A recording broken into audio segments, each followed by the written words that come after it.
from Mayor Paul Simmons and Acting Mayor Jonathan Peat, who is currently in Canberra. On to acknowledgements.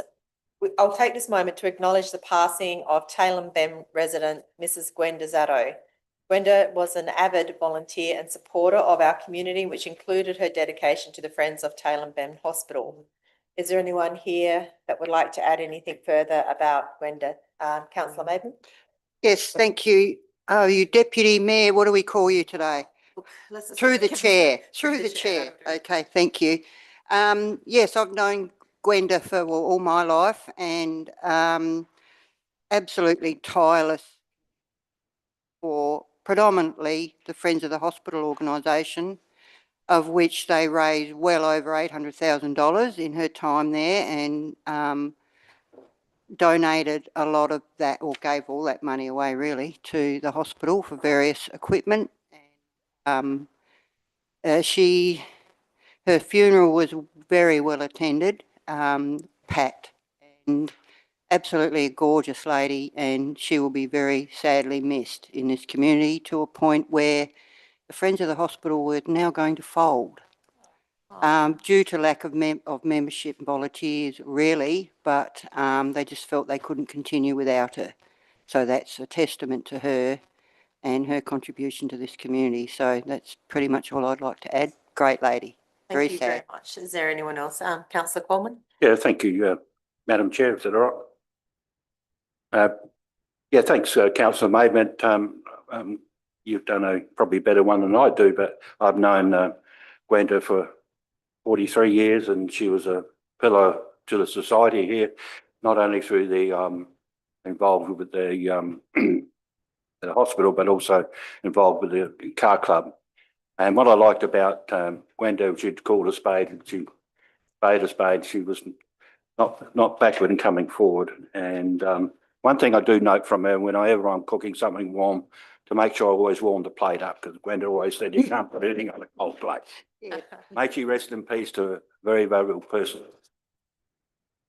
Thank you, Councillor Coleman. Does anyone else have anything? If not, we will move on. Yes, sorry. An acknowledgement that today is Councillor Bland's birthday. Oh, yeah. Happy birthday. Happy birthday. 21 I am. Sweet 16. Good job. Thank you. Yeah, through the chair, I'd just also like to acknowledge we've got Max Taylor with us today in the chamber. So Max is a Year 10 student from Coombandook Area School. He's spending the week here at Coorong District Council doing work experience. Max has shown an interest in levels of government, and so he's really looking forward to his week here with us. And we thought, what better week to be here when we've got a chamber official meeting in the chamber. So he's here for his own personal interest in learning. So please welcome Max as he's here today with us as well. Through you, Madam Chair. I'm just wondering whether Max wants to join us down here so he can see the whole chamber, including yourselves, rather than sitting behind. You want to go? You're allowed to be on camera? We won't bite too much.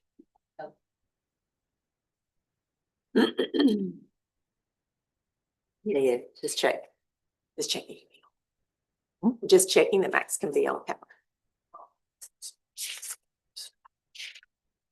Yeah.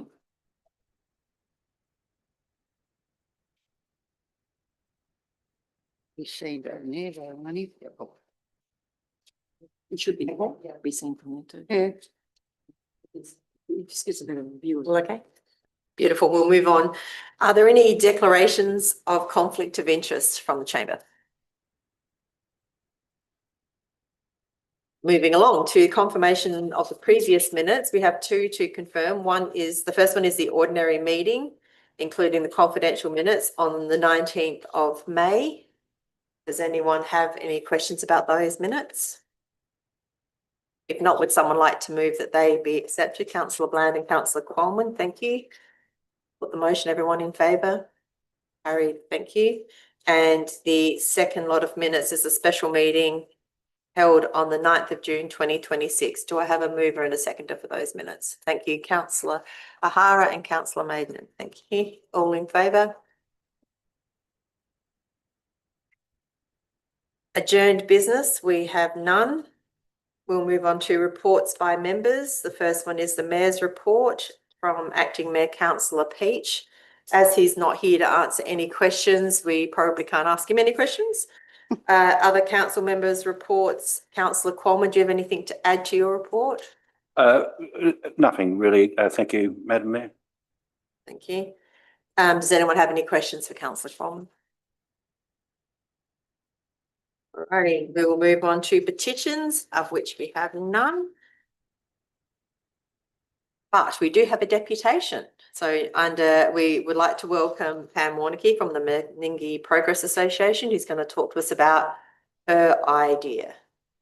So if you'd like to come to maybe the chair here next to Councillor Maidment, then you can be heard on the microphone.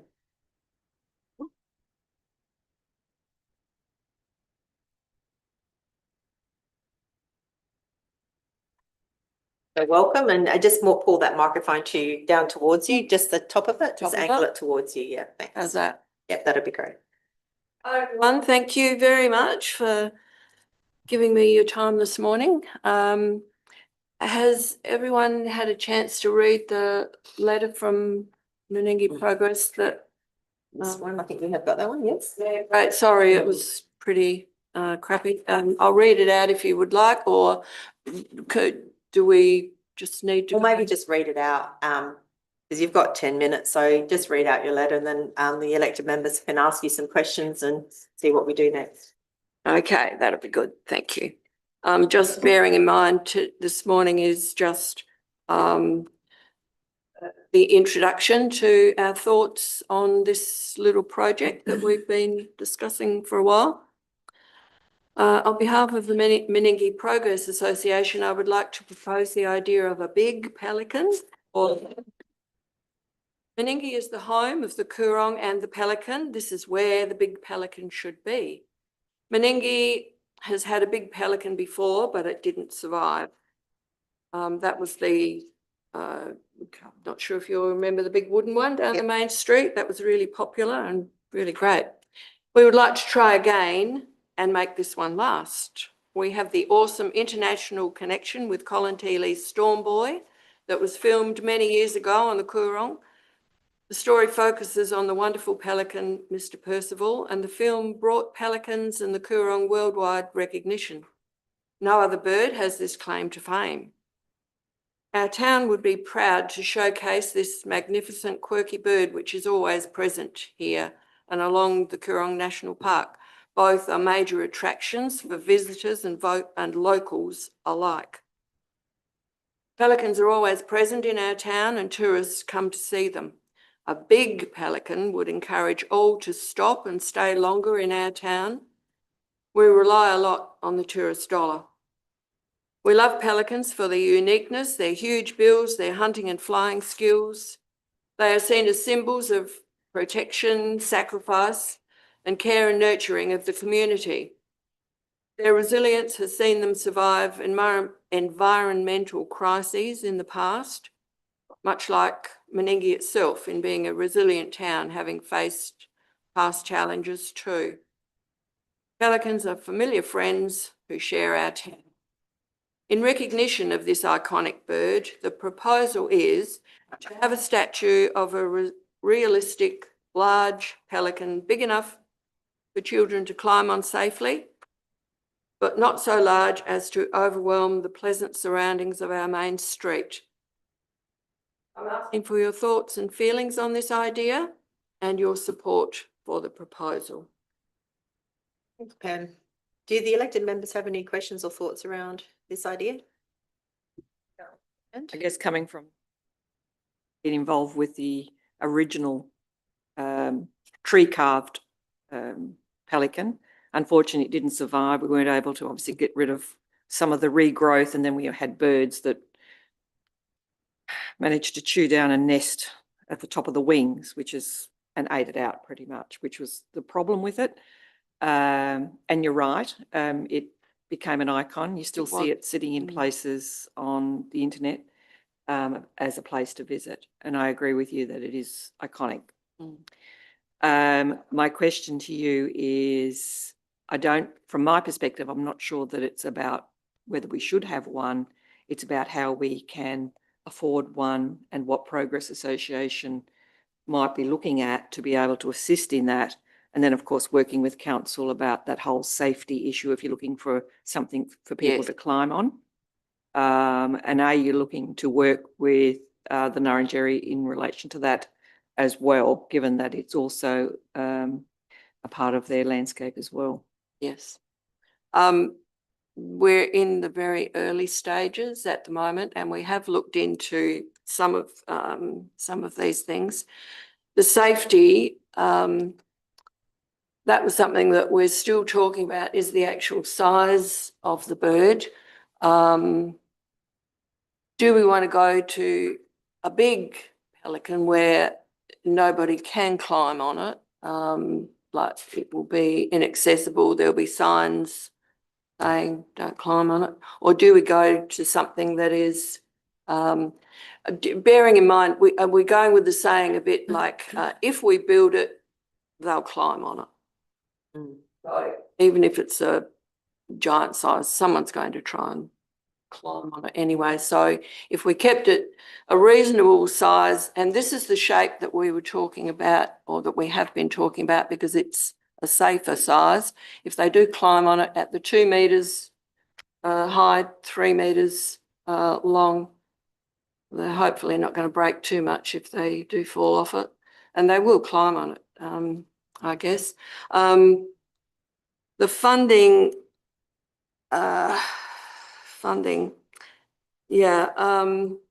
we haven't really gone into funding other than probably trying to ask council what is available for community funding, or does SA Tourism have funding, that type of thing.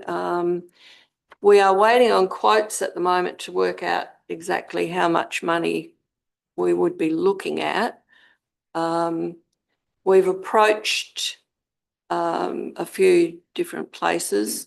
2 have declined the project as not within their scope. NatureWorks in Queensland are doing a quote at the moment. I really hope that I would have it for you for today.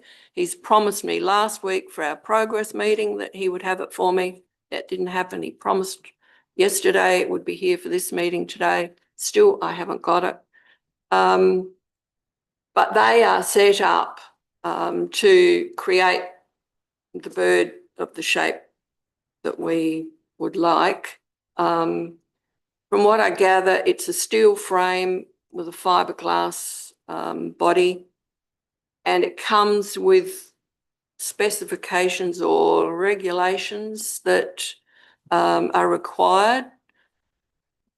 Maybe they're Queensland specifications, I'm not sure, and they might be different from what we require in South Australia. Transport costs would be included in the quote from them. They transport their own statues. They've got a truck set up to actually transport them all over Australia safely, rather than just get a private contractor or something to do it, from what I gather. So the transport would be in the quote as well. So yeah, we haven't gone to the funding aspect yet. Thank you. Stuff that, does council have criteria that we would need if we were to actually go on with this project with council support? Through the chair, I mean, for us to just make an initial assessment, we would want to see a drawing of what it is, how big it is. We want to see some sort of detail on how it's footed to the ground in terms of footing, is it bolted to a concrete slab, that type of thing. And then, yeah, that's probably the initial information that we can then start providing feedback on around what you may or may not need to have in place. Probably the other thing that just springs to my mind at the moment is location, whereabouts. That could be subject to many opinions. So that'd probably be something that we would want articulated once you accumulate more information. So they're just some of the things off the top of my head right at the moment. But from my perspective, happy to continue liaison around the idea and and what it could look like. I don't know, I'd like your members to make any further comment. My only question would be is have you actually approached the staff here that work with grants? No, we haven't done anything done that as far far yet. as funding goes We're yet. waiting for We're the just paper. basically trying to get a quote to know how much we're looking at. Okay. It's difficult to go to anyone and say, hey, we'd like some money, but we don't know how much. No. Yeah. That's sensible. Yeah, I think to that's get your ducks in a row Makes sense. first, work out what your costs are going to be. And once you know that, I think it would be a good idea to work with the staff to progress the idea Yeah. and to just see, because I think this will have to be probably grant funded. Yes, We've got yes. tight Yeah, we're budgets. figuring. Yeah, but you know, there will be ways if you work with Tammy and the staff to maybe get it to move forward. Yeah. Through the chair, can I just ask, have you had any thoughts about where to put it? Yes, we've looked, we would like it along the foreshore of the main street somewhere to encourage people to visit it and stay in the main street and in the town for a bit longer if we can. We've thought of a few places. What the spot we prefer at the moment is on the foreshore across the road from CCI, where the ostrich is. I don't know if you know where that is. Just up a bit, there's quite a reasonable sort of space with, it has picnic facilities there already with table and chair and Trees. rubbish bins and things like that, if people were to focus in that spot. Does council own that land there? Yeah. It is council land. It's under our care Care and control. Oh, right, okay. So that is the spot we're looking at. There's another spot a bit further back towards the main street, but we didn't want to focus traffic congestion too much there.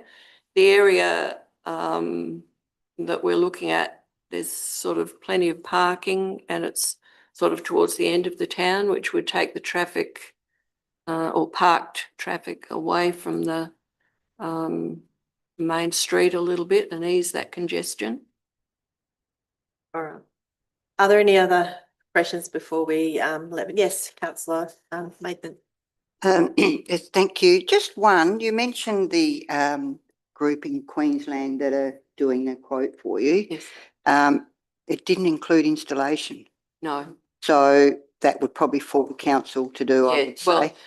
yeah, and we would need council regulations Sure. to that. Yeah, Go okay. ahead with that. We're figuring that maybe it would need to sit on a concrete so that no one could drive their ute up and nick it. And the ostrich has a soft surface around it because people climb on that and fall off it all the time. Rubber. So we would probably need a base similar to that. Yep. And it looks like asphalt, but it's kind of rubbery. Not sure who actually installed that. We did. Oh, okay. We did the ostrich. Is that the softball that It's we the do same at as we do in playground? Playground type. Yeah. Similar to that. It's a rubberized softball. Yeah, yeah. And something like that, I figure, would be one of the safety issues to address. But yes, installation wouldn't be from They're quite, Natworks. yeah, they're just dropping it off. Yeah. It was a okay. tourism-based project at the time. Mm. And if anyone actually seriously looks at the toes, they'd want to know whether it's an emu or an ostrich. Don't start that. Nothing goes 100%. Anyway. All right. If there's no further questions, thank you, Pam, for your time. Thank this morning you and sharing your time. time. Moving on to public question time. Questions can be submitted in writing at the start of the meeting. Ash, do you have any questions? No, no questions. Moving right along to decision reports. Our first decision report is the Murray River Lakes and Coorong Tourism Alliance. There is a recommendation there from the administration. Do elected members have any questions on that recommendation? Councillor Maidment? Yes, thank you. And through the chair, I have a big question about this. In the report, it says they want an extension of time from 3 years to 4 years. Correct? Is that from now on, or will it revert back to 3 years? because the original agreement's for 3 years. So are they wanting to extend just this year for the 4 years, or? Emily, would you like to come in? Just through the chair, going to invite Emily up, who can perhaps best answer that question, Emily. Through the chair, so this is just an extension of 1 year from the original 3-year agreement to continue operations of that organisation. And then following the next 12-month period, I imagine they'll come back with a bit of an update on where that organisation is going and whether they want to come back to propose another 3-year or just another 12-month extension. Okay. My next question is a little confused with the contribution. It said $25,914 per year there, but when you read their agreement, it says 28,000 because it's got GST and everything put on it. So what are we actually up for? It would be the 28,000? Through the chair. Plus It'll be GST. the twenty. Or that's got the plus GST on it? So if you have a look, 25,914 is excluding GST. Yep, 28 will be including GST. yep. The excluding GST amount will be the amount council. And it also had a figure of CPI put on it as well to get to the 28,000 on their agreement in one of the columns.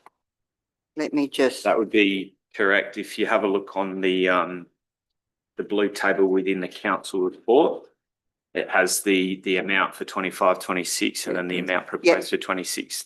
The difference is the CPI added on, and then 28 is $28,000 figure is that 25,914 plus GST okay, so that's the final figure that they'll be asking, the 28,000 for this next for the 1 1 year year. extension. Okay. We get the GST back. Are there any other questions for the staff on this matter? So my clarity is around, if I might, Madam Chair, is around, we have a new chamber coming at some point. Maybe not. We could be here. So they're only asking for this first 12 Yeah. months. It's all we're guaranteeing as this chamber. And after that, the new chamber will make the final decision. Just being clear about it, that's all.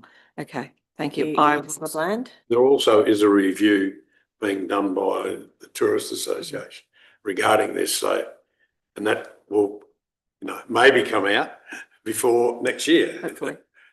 Unfortunately, when it's a state government, it does seem to tend to hang on a little bit like the libraries.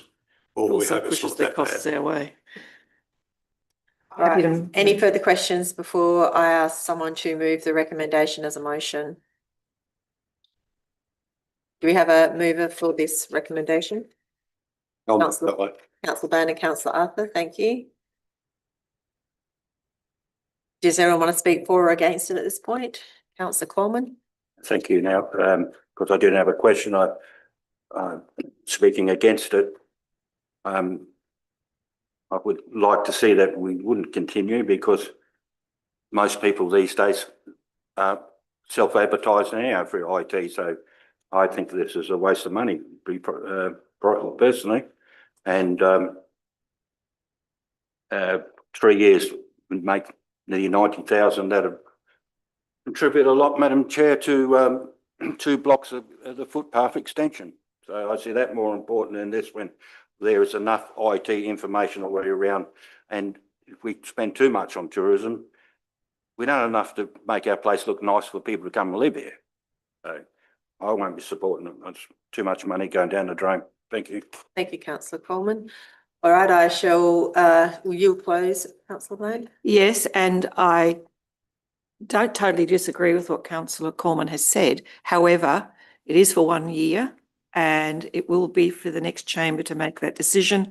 And we are waiting for the report to come out. It's really up to the next chamber. I do think tourism is really important for a lot of our towns, and maybe it's about how we interact and make sure that happens as a chamber as well. You'll close, Councillor? Closed. I put the motion. All those in favour? Which is Councillor Bland, Councillor Arthur and Councillor O'Hara. All those against? Okay. Moving on to decision number 2, the leave of absence for the mayor. Council, the mayor has, council, the recommendation is that council authorise an extended leave of absence period for Mayor Paul Simmons to be reviewed in 1 month's time, which is July 2026. Does anyone have any questions around that recommendation? Councillor O'Hara, then Councillor Maidment. Has the mayor asked for this extension, has he? Yes, Right. and Councillor Maidment. Yeah, through the chair, I've just queried why we don't actually mention what the health issue is. It's put down as I health think that's issue. I well, think it's in the everybody knows report. what it is. Yeah, Through the chair, to get into specifics of one's health status is personal information and that's. Oh, you could do a generalised term of what actually happened though, but Yeah, yeah, I okay. think health you, issue. you just start treading a fine line between. Okay. No, And just it's a week. better I off, I had think, someone just- ask me that, Yeah. so I will ask and then we'll know. Councillor Thank Black. you.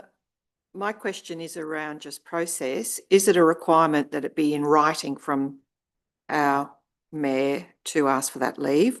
Or is this a verbal request? Because I just think in terms of process, it should be in writing. Through the chair, it's in writing. Thank you. Fine. Thank you. Move it. You happy to move that? Thank you, councillor O'Hara. And seconded by councillor Maidment. I put the motion. Oh, actually, closed. Do you want to close there? Councillor O'Hara should close. Yep. All right. I put the motion. All those in favour? Thank you. That was unanimous.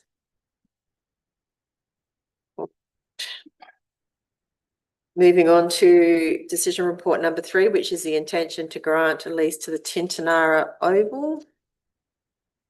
There is a recommendation there from the staff. Does anyone want to speak to this one in particular? Or do elected members have any questions for staff on this issue? I'll move that way. Or before that, councillor Maidment has a question. Me Just again. hold that thought. Through the chair, I'm just curious, it's a peppercorn lease, this one, isn't it? Yep, it's not. Yep, okay, thank you. Councillor Bland? I have a question. I'm just trying to work out which street it is, but the angled piece that looks like it cuts out the playground. So the responsibility for that is, I think it's the playground. Councillor Arth might be on That's the director to respond. Through the chair, per the previous lease agreement, there's 3 areas that are removed from the lease area. So if you have a look over the right-hand side of the map, there's a boxed out area around irrigation infrastructure. That was per the previous lease agreement. Then to the top of the picture, there's an area that removes the bike track. That's there from the lease agreement. And then, yes, the playground is also removed from their lease agreement as all items that council will continue to manage and And the maintain. basketball half court. Yes. That's in there too. Yep. Okay, it's all good. That map is exactly So, a replica of the previous lease agreement. If there are no further questions, the recommendation becomes a motion. Do we have a mover? I think councillor Arthur, you're prepared to move. And seconded, councillor Coleman. You'll close, councillor? Yeah, it's just the general run of the mill, go for public consultation for these things. Thank you. I'll put the motion. All those in favour? The motion is carried. Thank you. Moving on to decision request number 4, the Sandpiper Road maintenance request. There is a recommendation. We have had quite a bit of discussion around this one already. There is a recommendation there from the administration.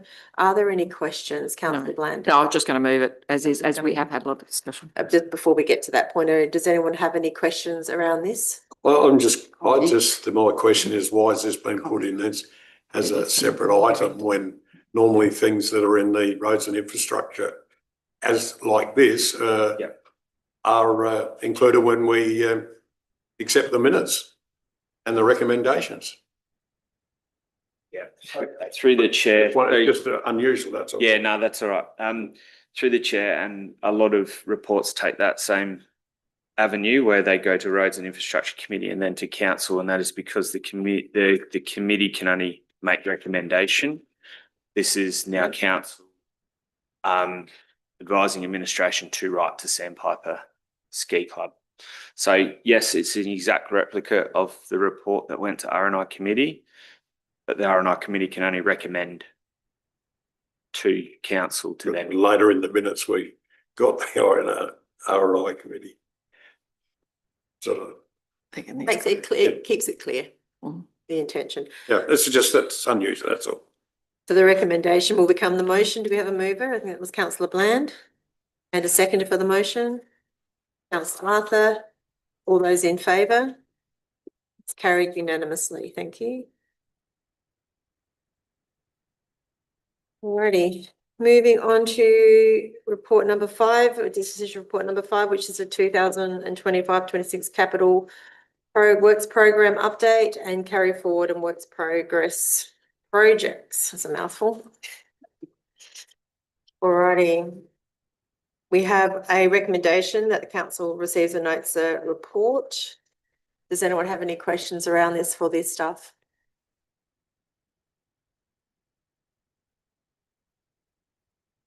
Councillor Maidment. Thank you. And through the chair on page, where are we? Near moment. When we're talking about the Canalpin toilet block demolition, Yeah. why has it got wastewater system upgrade being larger than initial estimates? That's a bit confusing. I mean, you're demolishing a toilet block. Why are we deferring an upgrade? Through the chair, so it's all around the available budget. So there are reasons why we tabled the deferral of the demolition quite early in the financial year when we started realising the expenditure required to deliver the Changing Places toilet. And so it may have been an October Roads and Infrastructure Committee meeting, we tabled that we were going to defer the demolition of the pre-existing toilet block just purely as a measure to keep the project in budget for this financial year. And then, as you'll know, in the proposed annual business plan for next financial year, we've got it in there as a project to complete the demolition. So I can see how that is a little confusing by yeah. word, purely a budget management measure. Okay, so that I'm clear, we're doing the wastewater system upgrade for the new toilet. Been completed. Yep, and that's the money spent on that was meant to be for the demolition, but that's now been deferred.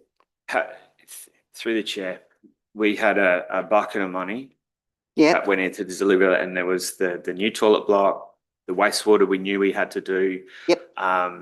There was getting services to the new toilet block. So there are a number of facets involved with that project. And when it came to budget management to keep the bottom line in order, we made the decision just to defer that project for this year to keep the whole project sure. at the budgeted amount rather than doing an overrun. Yep, no, that's cleared it up. Thank you. Any other questions, councillor Bland? Yes, the Wellington East CWMS Lagoon remediation. Just it says that it's deferred following engineering advice requiring reclassification. Can I just get a bit more clarity around what that actually means? So deferred means, through the chair, with that project, we had an initial annual business plan amount in there to do some rehabilitation works because it's beginning to fail. And then, if I could say simply, that is when we uncovered the hornet's nest and realised that we're dealing with something much larger than what we budgeted for. And so the whole, I guess the principle of the project is that we need to park it. And since that time, we've done the Sustainable Communities Grant application, and we have gained an appreciation around the work that's actually required. So deferring of that project just means that we said in the annual business plan we're going to do something. We found out that what we've provisioned for is not feasible or sufficient, and we need to rethink the project approach around that project. So follow-up question, is timeframe in that and opportunity for grants specific? Yeah, we have a current grant application. That's We're waiting the to only hear one about this, the available. Sustainable Communities one. Yep. Okay. To the manager, capital projects and assets, do we know when that grant might be announced? Yeah, they said around July, July, so they're, not at that point. Good. Sorry, I just wanted a bit of clarity. So that's, I know. Cool. We've been asked to put in money for the scheme, but whether the scheme, the CWS scheme got further funding, federal government as well. Good. Thank you.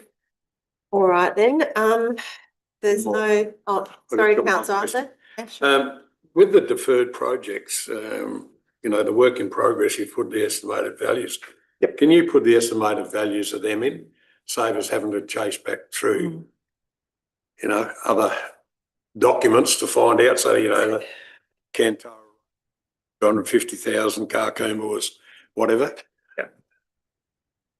And it lets us know, as well as the ratepayers, you know, how many dollars are being deferred. Yeah. So But I like this document because you're actually telling us why. yeah. No, It's a really good point. So, and happy to provide that on notice if you like, at a session. So the deferred project means that money isn't being taken forward. But for the purpose of this table, we can put how much was in the original annual business plan for that project. We can do that easy enough. Just through the chair, Yes, councillor Hone. the Canal old toilet block demolition, last week, Sam told us about $100,000 to make that area better. Can't that include knocking the toilet down? We put that in as an in-kind, but didn't put it into the actual project itself. Get the grant, and still want an annual business plan to get the project moving, because if we don't get the grant, we still have to knock it down and make it green space. Yeah. All righty, any further questions? If not, the recommendation. Oh, sorry. Yeah. Pull his microphone.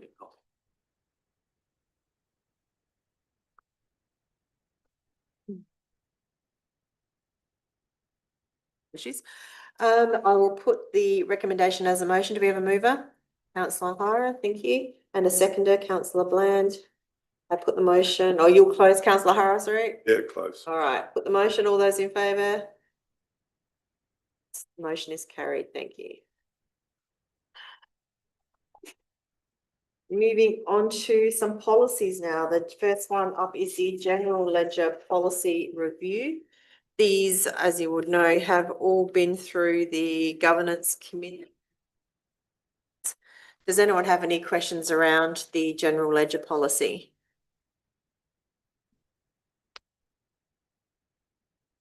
If not, can I have a mover? Thank you, Councillor Maidment, and a seconder for that policy. Councillor Bland. So no further questions. I put the motion. All those in favour? That motion is carried unanimously. Thank you.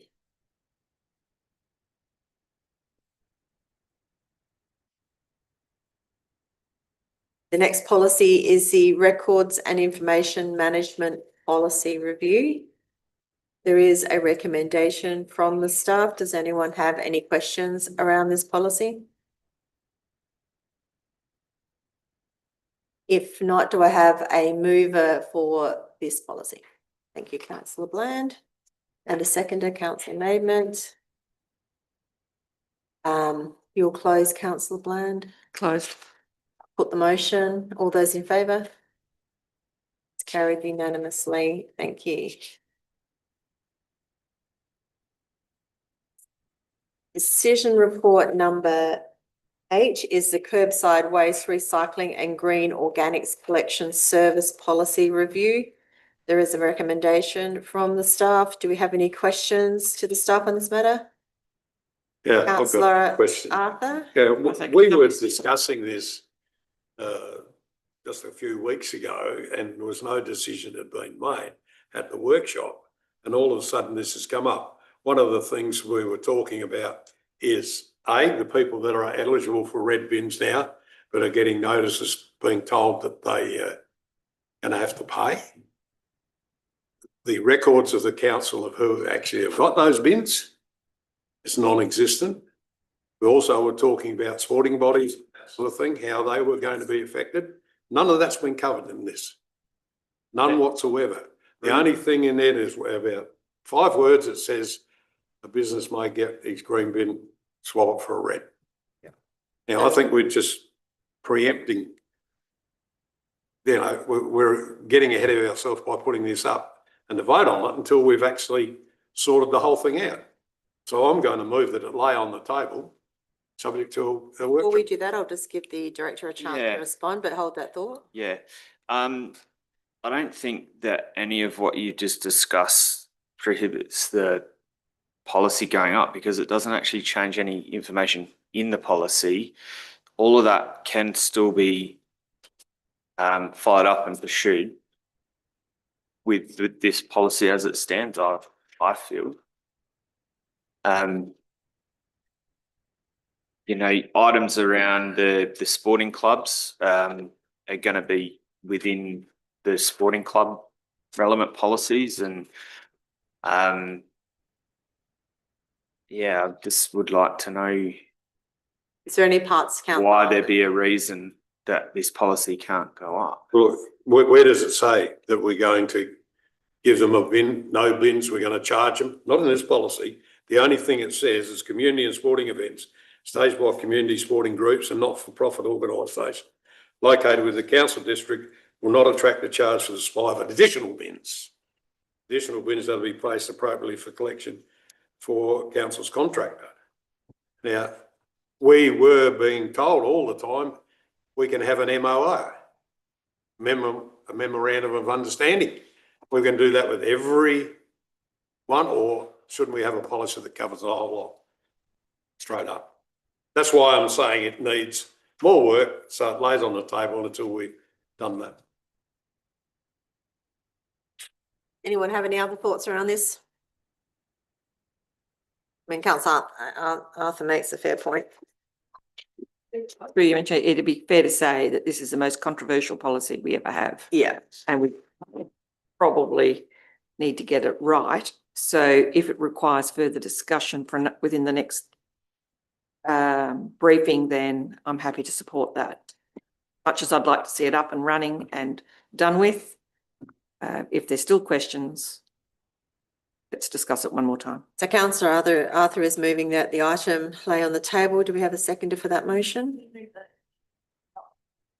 Lay on table means you don't have to bring it back, I think. Lay on the table means it just sits there until someone brings another motion to bring it back. Yeah. So you'd rather First adjourn it? Yeah. Well, I said, councillor Arthur, you happy to move to adjourn the item? Yep, okay, yep. And councillor Blaine, are you happy to second that motion? I'll second that. Does anyone have any questions or any further comment for or against this process? Just one question. Are we able to put a time frame on that so it comes back and we just get this done out the way? I know it's this time of year. And I guess the question is to our acting CEO, given his dual role at the moment, is that too much pressure at this very minute, or are we able to do that before? I won't say this term of council because we don't even know what that is now. No. Yeah, what is the correct process? Through the chair, I'd be hoping that we can turn this around for next council meeting. So adjourn to the next meeting. Just one other question about this. Is council properties utilised by council, e.g. offices, works depots will be charged a waste service charge. The same as the CWM is charged. Sort of the same thing now, isn't it? But the council-owned properties and public area bills will be charged in accordance with this policy. So does this mean that we're going to charge DIP for picking up all their bins? Or are we still going to be doing it for free and charge ourselves to do it? Through the chair, can you give me an example of that. Well, the parking bay down here at Tailem Bend, they're all our bins and we pick them up. Yeah. And they are there for, and it's a dip parking bay. That's on the. And that's been Jutes a too. bone of contention for Yeah, many, many years. I suspect, and through the chair, I suspect how, and I don't know the background on why there are bins there now, but I suspect it was something that was requested of council at the time, and so council made the decision to do it and would have done that in conjunction with DIT. Okay, that's fine. You can have bins there, but they are for you to service. Mm. And I suspect that's how it's probably played out. So we are probably not in a position to write the deal and charge them. They'll probably just say, we'll remove the bins. Oh, that's true. That's true. It's So- always been a bone of contention on, Yeah. but we've done it for them for nothing. Councillor Bland? You're going to do it, then charge Councillor ourselves. O'Hara? Councillor Bland? That pretty much is right. That process, we basically had two choices. Keep the mess that people just throw their rubbish there, No and mess. there's mess everywhere around different places, or we bite the bullet and we've ended up with bins everywhere that not necessarily should be in our remit. And if we want to revisit with DIT again, that's fine, but we know that they've cost shifted, that's all been cost shifted to us. I just don't think people recognise that Councillor Arthur's not wrong in that it's just one of those things, if we want it tidy and neat and not just thrown in the bushland, etc., then what do we do? And Councillor O'Hara? Yeah, through the chair, Councillor Bland's covered most of what I wanted to say, but it's our town. That's the bottom line. We don't want rubbish everywhere, so if we've got to put bins on someone else's property, we do. Yeah, thank you very much. So the motion is that we adjourn this policy to the next meeting, seconded by Councillor Bland. Councillor Arthur, will you close? Yep. I'll put the motion. All those in favour? That's carried unanimously. Thank you.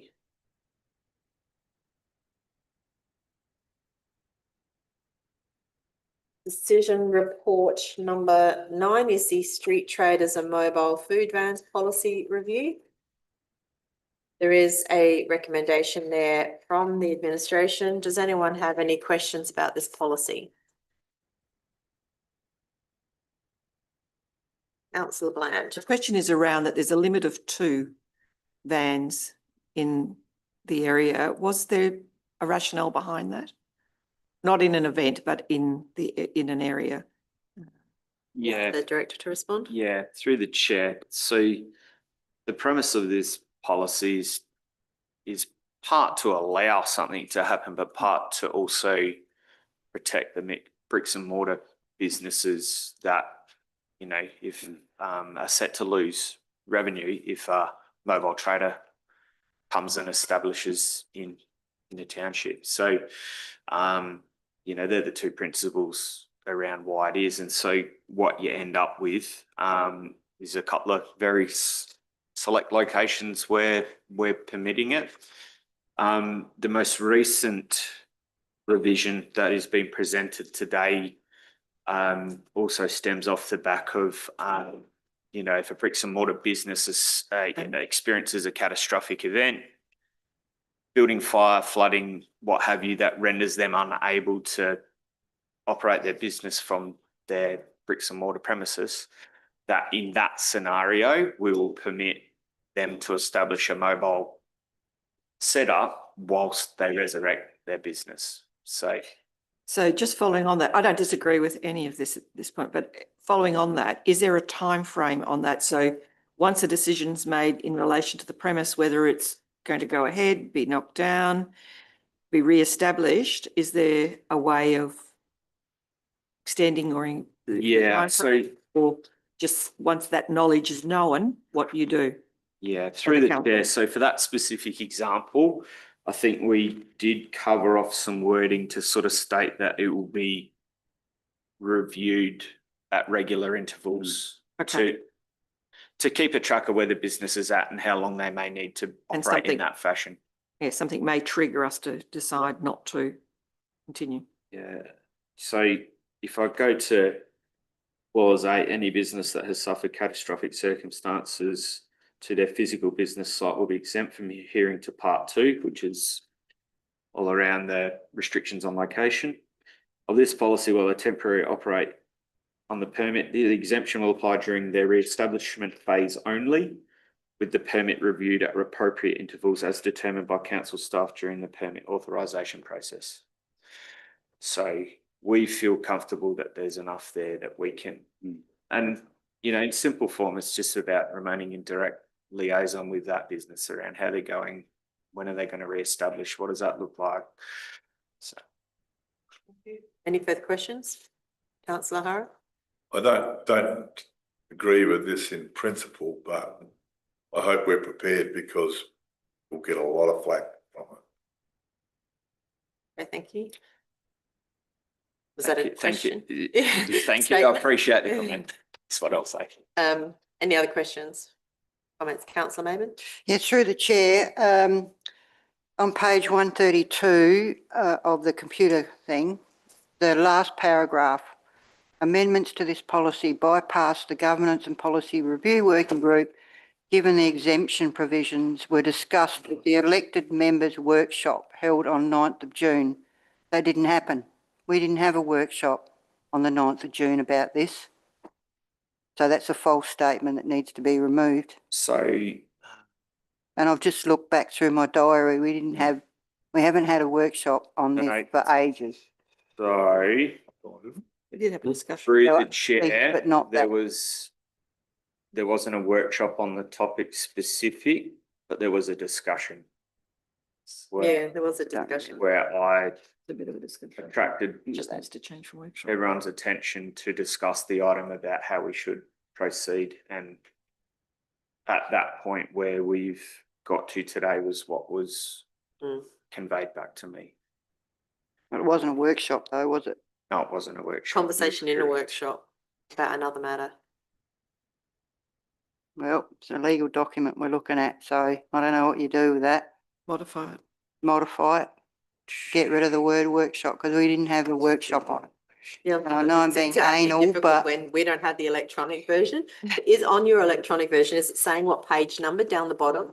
On that one, it is, let me 30-something. have a look, Oh, it's number 7. 37, 37. last paragraph, yeah, Oh, here. in the report. So it's 132, Yeah. if you're looking at the Yeah, I side, see it. yeah. Amendments to this policy bypass the governance policy Yep. working group, giving example to discuss the elected. Um, Oh, see, I sort of at the elected, not at a, it was at the, so it was actually at an Yeah, but elected you got members a date. workshop. It was discussed at the elected members workshop. I don't know, how would It's you worded- words? What's a better way to say it? I don't know if I'm that good with words. You're good with words. What should be a better Were way to say it? discussed with elected members on 9th of June. Discussed with elected members, okay. We discussed with elected members. On 9th of June 2026, so take out workshop held on. At the, through the chair, so we would just need to do an amendment to the motion to reflect that change in the report and then okay. move the report then be accepted. So It can't be that simple, can it? That you just change it. Still learning to. So am I. So it's a public document as it is, so. Okay, all right, leave it. I just put it that didn't read correctly to me, but if you're happy with that, I'm happy with it. all right. Just thought I'd make it noted. Me. Councillor Coleman, have you got your hand up? Thank you, Madam Chair. Are we in questions or am I allowed to comment?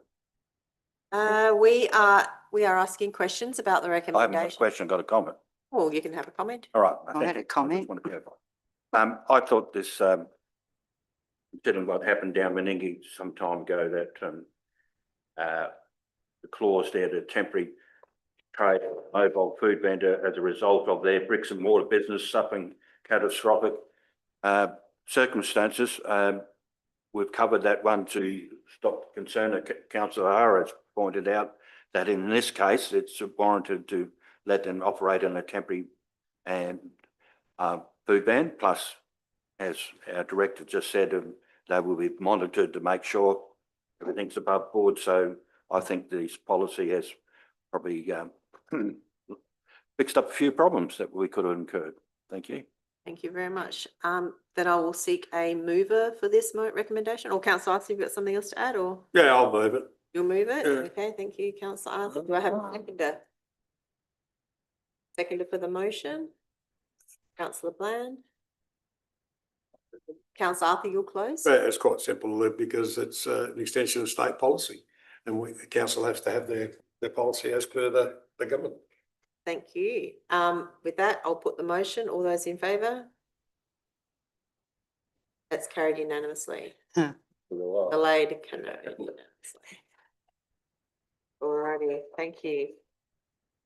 Decision report number 10 is the community engagement policy review. There is a recommendation. Does anyone have any questions for the administration? Or comments?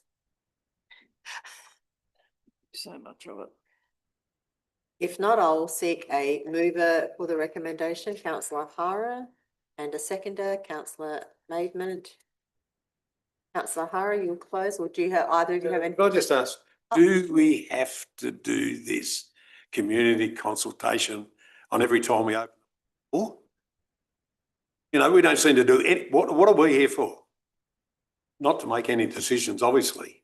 You know, it's just get to the stage, it's We're here to consult ridiculous. the And the community. feedback you get on these, it's not worth the paper it's Right, written I'll on. go to the director for a response. It's a legislated requirement to Yep. have a community engagement. It is a It's fine. legislative to do every single one of these community consultations we do. I know a lease is. You know, if we're leasing land out. Yeah, the community engagement policy, this particular one, it's a legislative requirement that we do community engagement on it. So But is that an internal policy?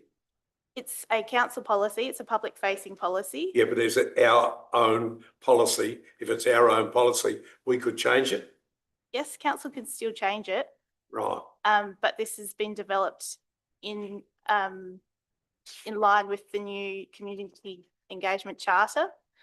And also brings into it other circumstances when council might do consultation as well. Yep. So Thank you. Thank you, councillor. So I have. Councillor Maidment, you will close, councillor Hara. Yeah, close. Thank you. I'll put the motion. All those in favour? Thank you. All those against? No, sorry. Now for Are it. you for it? Got outcomes. Okay, so that was carried unanimously. Thank you. Moving on to decision report 11. Get through them. The infrastructure damage and reinstatement policy draft. There is a recommendation there from the staff. Does anyone have any questions around this policy? Or comments? Just ask, Councillor Arthur. well, the acting CEO today, the question, who do we actually expect to get feedback from on this policy? I read it, to me, it's very strange, but you know, like, who do we get, you think we'll ever get, or will we get back from? Through the chair, I guess it's going to consultation, not just to purposely hear from people. It's a brand new policy, so we're required to put it out to consultation. You know, who would we hear back from? Potential developers. You know, this helps us govern and manage any work on council road reserve. You know, primarily issues around this space are in urban environments where someone might cut up a footpath and put a pipe out to the road, and you know, it allows us to appropriately manage those circumstances with an outward facing policy so that everyone's aware of their obligations. Councillor Bland? I have no problem with the policy, and I agree that lots of those things probably happen in our communities and you discover them in hindsight. My question really is that when you do discover them, in all seriousness, it's going to cost us more to chase and fix it to chase the money for them to fix it than it will be for us to just fix it. Yeah, Some of the minor ones, I'm not talking about the major ones. Is that sort of through the. something you're worried about? Through the chair, in my experience, generally speaking, your first point of contact with a formal letter citing the policy and their requirements, they generally act and rectify what they need to. From there, it'd be a case by case scenario around, well, what's the lesser of, effort for council to chase something up or to do it and recover. We would need to make that decision at the time around what's best case for each scenario. So It's just a thought went through my thought, cost us more than it will be worth sometimes. yeah, there is a risk there, but at least it enables us. Thank you. All right, can I have a mover for this recommendation, please? Councillor Maidment, and a seconder, Councillor Bland. Councillor Maidment, you'll close. Oh, yep. Put the motion. All those in favour? That's carried unanimously. Thank you. Decision report, it's a fairly easy one. The minutes of the meeting, Roads and Infrastructure Committee held on the 2nd of June 2026. Recommendation. Anyone got any questions about these minutes? If not, can I get a mover of the recommendation, please? Councillor Coleman, thank you. And seconder? Councillor Hara, thank you. Councillor Coleman, you close? Or do you have, is there any questions? Just a comment if I may, Yep. Madam Chair, just, it's interesting to note everybody, the questions without notice, quite a few in there and we've had written answers, replies, that's quite good. And Yeah, it was good. it was a very productive meeting, only went over 10 minutes over time, so. done. Compliments to the chair. You will close then, Councillor Coleman? Yes, I'll close. I'll put the motion. All those in favour? That's carried unanimously. Thank you. Moving on to our last decision, which is the Governance and Policy Review Working Group. Minutes of the meeting held on the 2nd of June. Are there any questions regarding those minutes? Councillor Coleman? Thank you, Madam Chair. This is probably a bit of an odd one. People that sit on this committee review working group, wondering how do they feel that how it's going? Do you reckon it's productive, doing the right thing, or it's a waste of time? You can start, Councillor Maitland. Through the chair, I think it's a great idea. Yeah. I think it saves us time when it comes to meetings.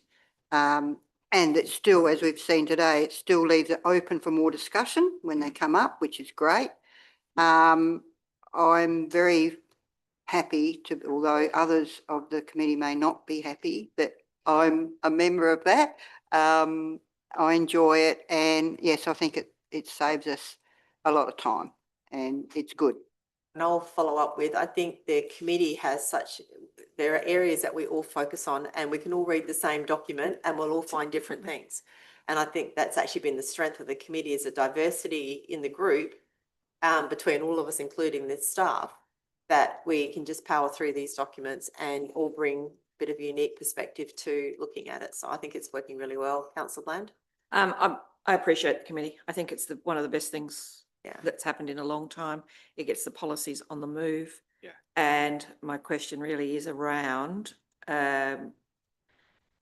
with the looming election at some point in time, what is the current list of policies still to go forward and be reviewed?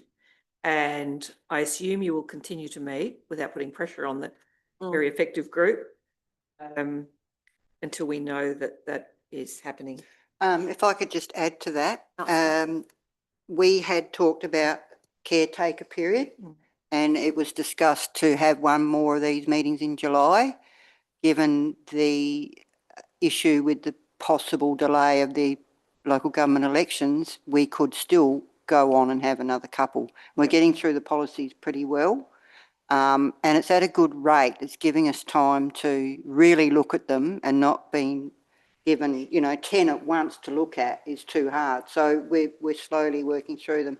About three, isn't it? We get about three. We get 3, that's right. So it's much easier. And that's probably enough, to be honest, to do it thoroughly.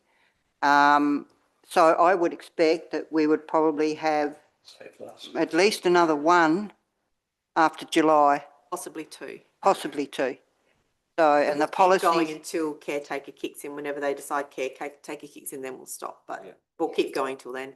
And do we know what the shortfall of the policies that are due for review No. or overdue that this committee who's worked hard has to do within a reasonable, well, we'll have to do before we start the whole roundabout Yeah. again? Through the chair, we'll take it on notice. I'm just and- interested. And provide an update, out of session, but If Ben was here, he would I know. think all extremely out of date ones are completed and we're kind of dealing with ones in and around the expiry date at the moment. Nearly up to date. Yeah, we are. Yeah. It's just maintain itself. Okay, Yeah. lovely. All right. So can I get a mover for that motion, please? That recommendation? Thank you, councillor Maidment. And a seconder, councillor Arthur, thank you. You'll close, councillor Maidment? Yep. I'll put the motion. All those in favour? Thank you. That's carried unanimously. We'll move on now to the information reports. The first one is the Office of the Chief Executive Officer. There's a number 9 different areas of that report. Does anyone have any questions about any of those areas, from financial reporting, engagement, community development, etc.? Give us a second one. No, Rose, give us- councillor Arthur, you would like to ask the question? Yes, I've got a question, but it hasn't got a page number. So I can't give you the page number. Down the So bottom, it's nothing starting with 40? There's no page number on it. Okay. It's after 49. It's after 48, so I'm But that's not the same. assuming it's 49, but then the page after is 49. So this is That's his- undocumented. I see what you mean. 48A. In 48. the income and expenditure. Income and expenditure page. It's 48A. It's regarding the income and expenditure. Okay? My question to as perceived, we've got here, at our budget, we originally had a budget deficit of 268,000. According to the details now, we'll have only a budget deficit of 23,000. That's a fair change. And looking at the income up the top, the budgeted income for grants was 6.338 million. To date, according to this figure, we've received 3.008 million. But by the end of the year, we'll get 6.186 million. Could you explain how we'll get $3 million in grants in June? We'll go to the.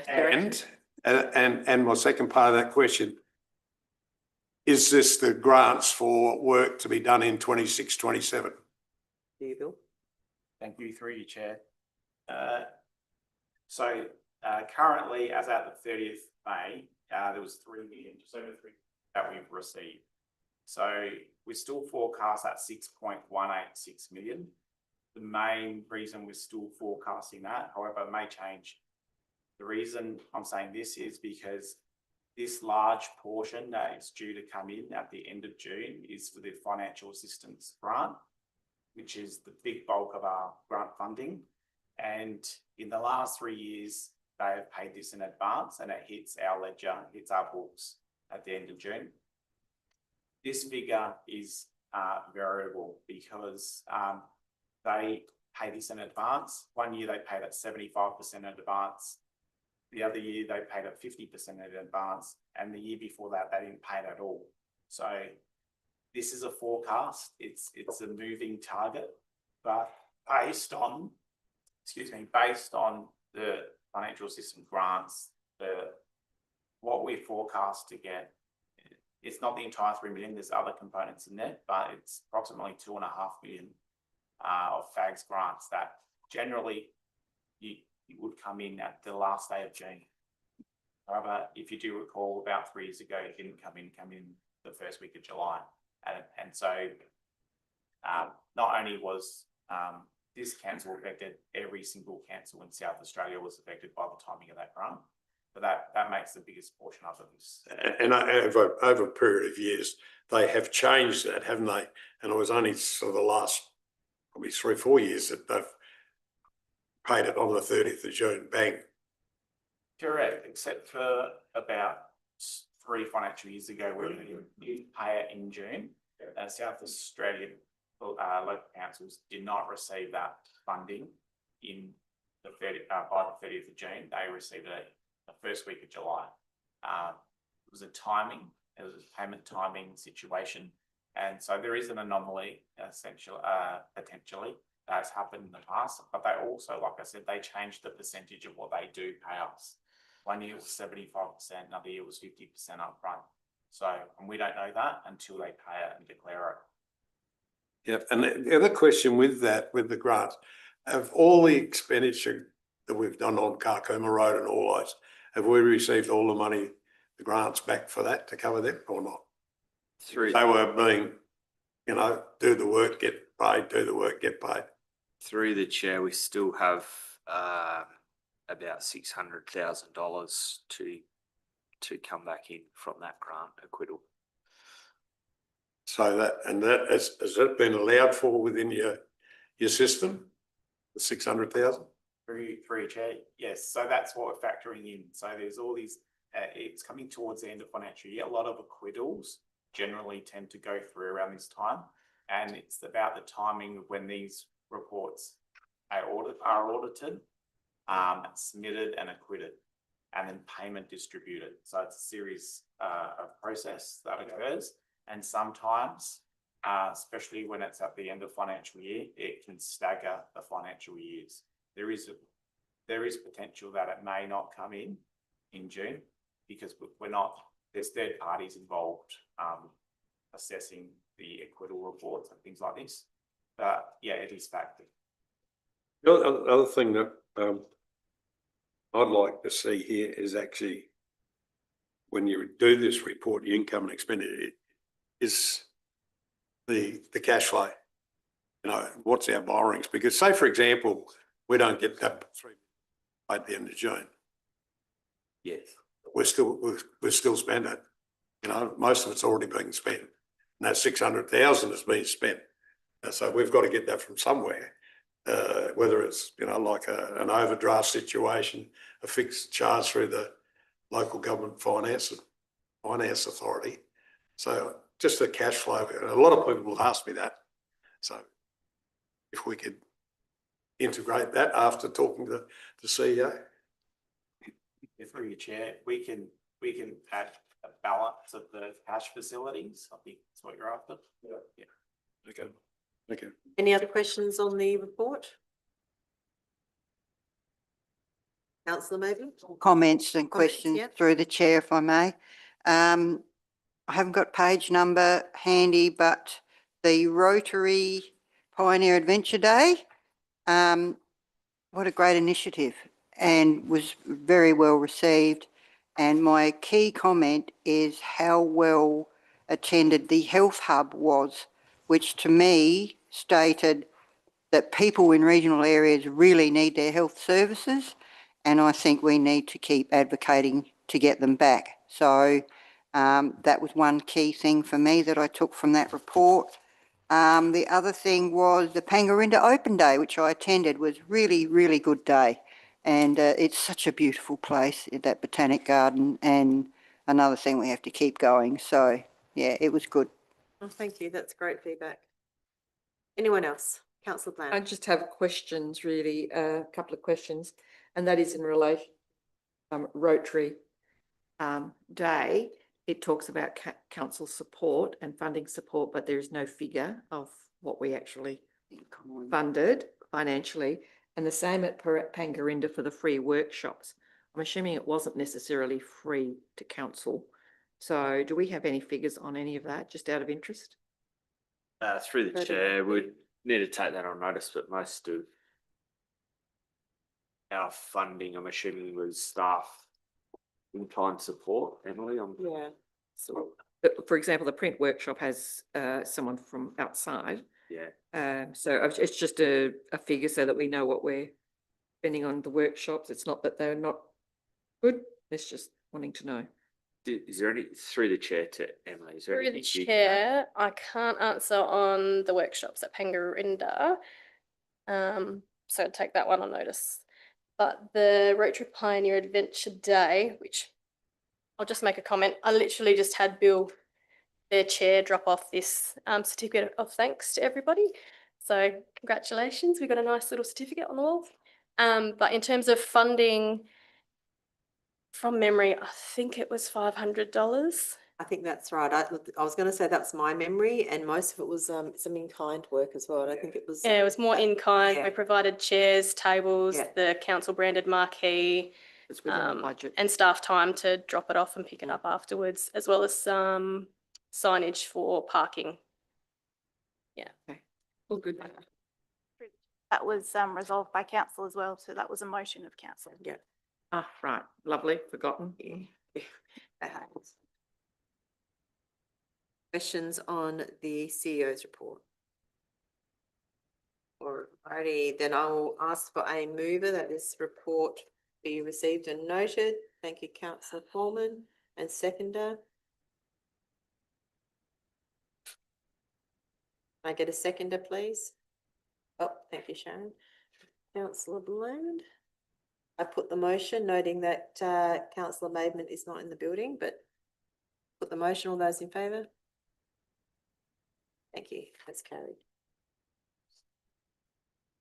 Alrighty. Moving on to the community and corporate information report. I'll start with questions. Does anyone have any questions around this report to the staff? Oh, she's back.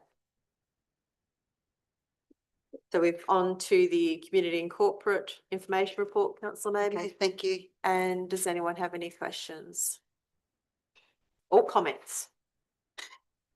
I just got one question Thank you, councillor Arthur. regarding staff movements, and I just congratulations to Simon Brown, project delivery officer.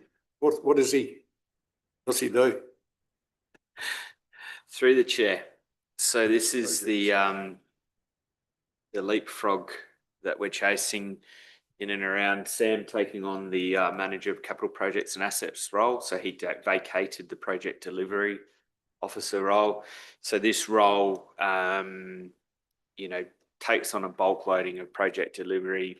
What it looks like for Simon is that we'll probably manage a lot of the road and transport related project delivery, reseal, resheet, footpath, curb and gutter, all of those type projects, which is a bulk of the expenditure.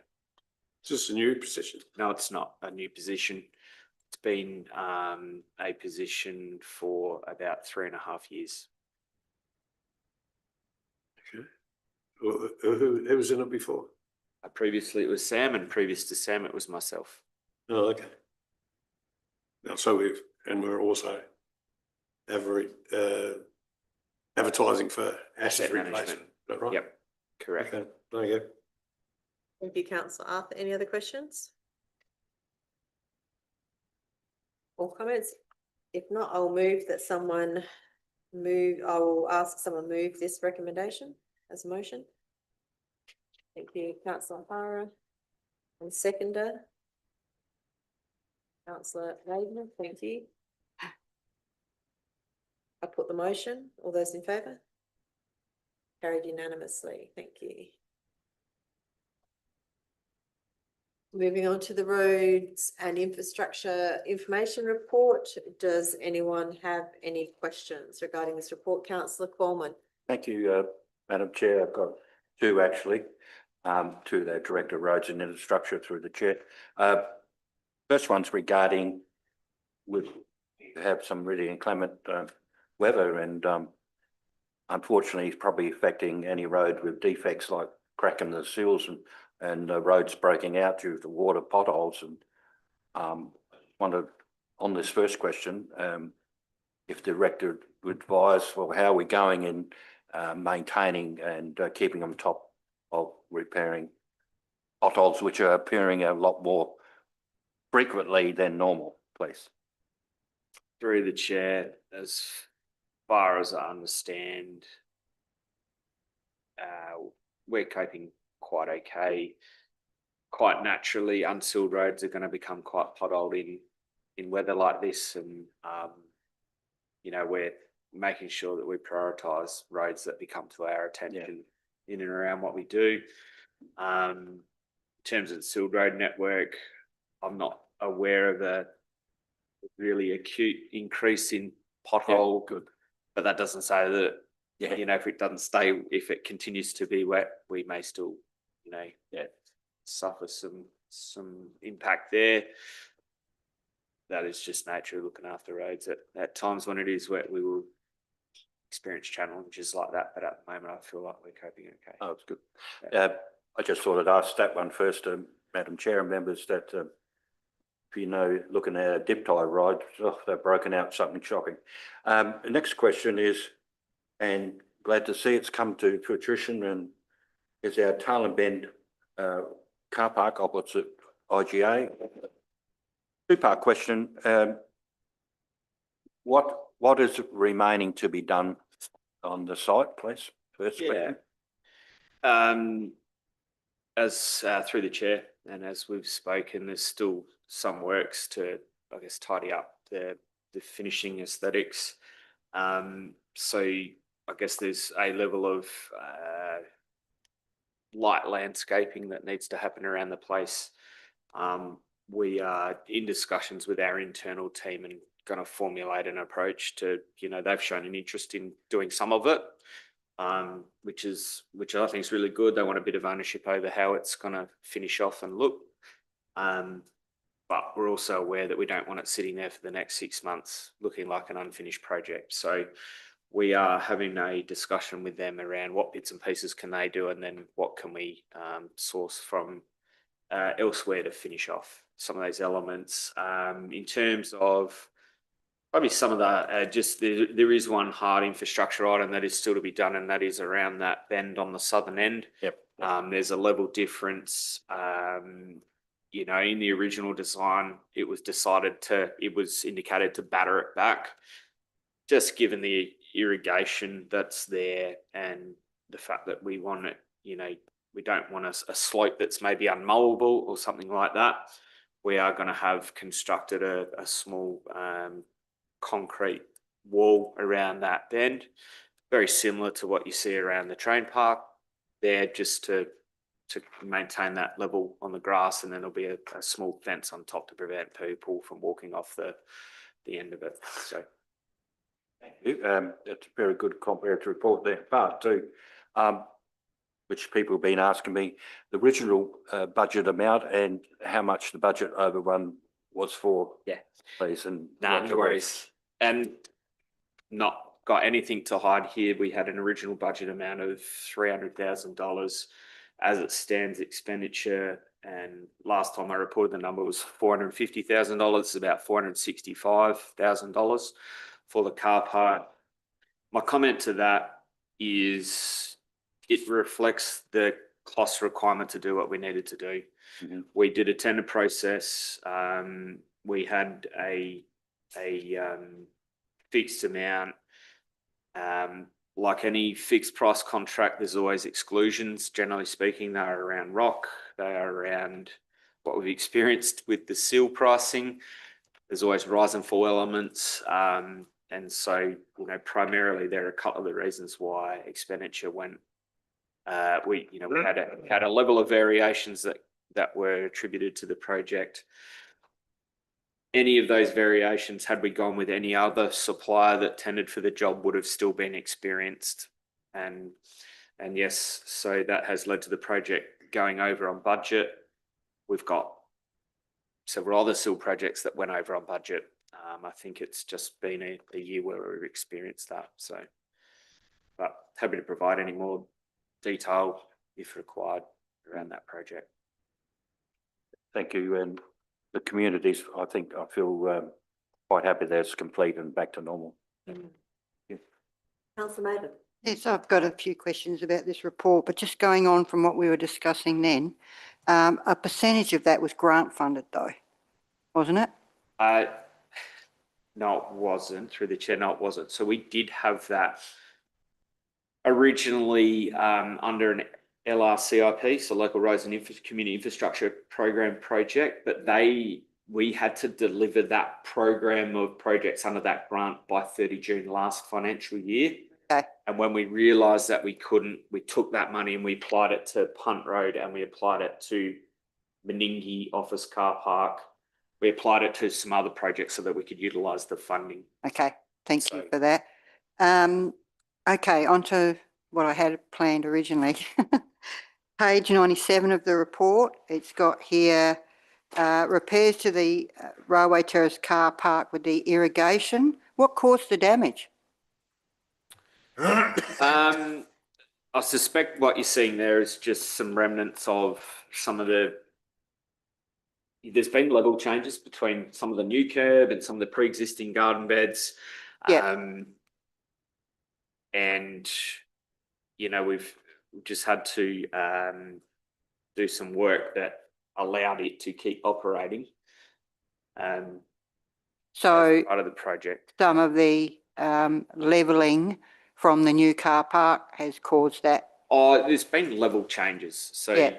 there's some areas where, and I'm not completely familiar where that photo was exactly taken, but it's not through any fault of the contractor. Okay, that's probably what I was getting to be Yes. honest. Okay, thank you for that. On page 101, the scrap metal removal, does council get any money for that scrap metal? I'd need to take If that, not, why not? I'd need to take that on notice. Okay, So because yes, as you can see, as we know, you can get good money for scrap money metal. for scrap metal. Yes, What I'd suggest is the money that we receive versus getting that equipment there to take it away yeah, may not be much of a differential by the time you process it. yeah. Well, by the same token, it's less out of money that we have to find from, I suppose, operational budget Yeah. if it's paying for itself. Yeah. What I want to do is perhaps take it on notice and I can give you Sure. what that sort of exercise entails. While you're at it, maybe tyres, that was on the same page as well. Yep. So if there's what the cost effectiveness of that is as well, with given the same. So tyres, there is no income, it costs us to It costs us to do it, and that's what I thought. Yep. Okay, Charge to take them down. Through the chair. yeah, If I can add Sure. just to that comment, councillor Maven, council does receive recycling funding operations that it does do. Whether it relates specifically to that, probably in the check, but I can confirm we do receive ancillary recycling funds.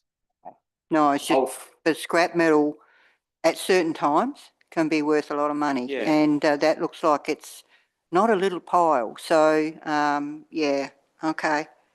Now, page 105, the Railway Terrace car park, fantastic to see it's almost there.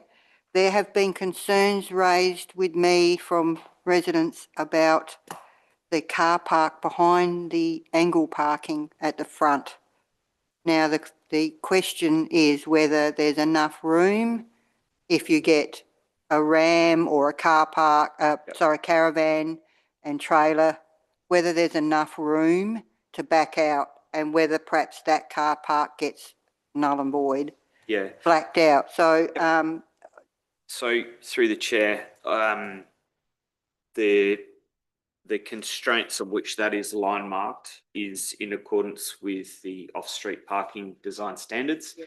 So all the required widths for parking and the lanes are there. yep, And the circulation spaces are there by design standards.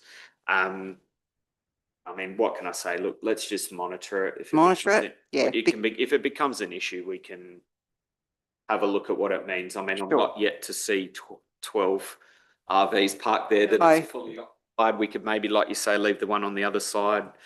Oh, yeah. Let's monitor it, and Sure. if it becomes a problem, we can have the discussion again. I mean, to be, to not argue the point or anything, but some of those regulations that you spoke of Yeah. were devised before the big RVs, like before the big utes that are on the road now.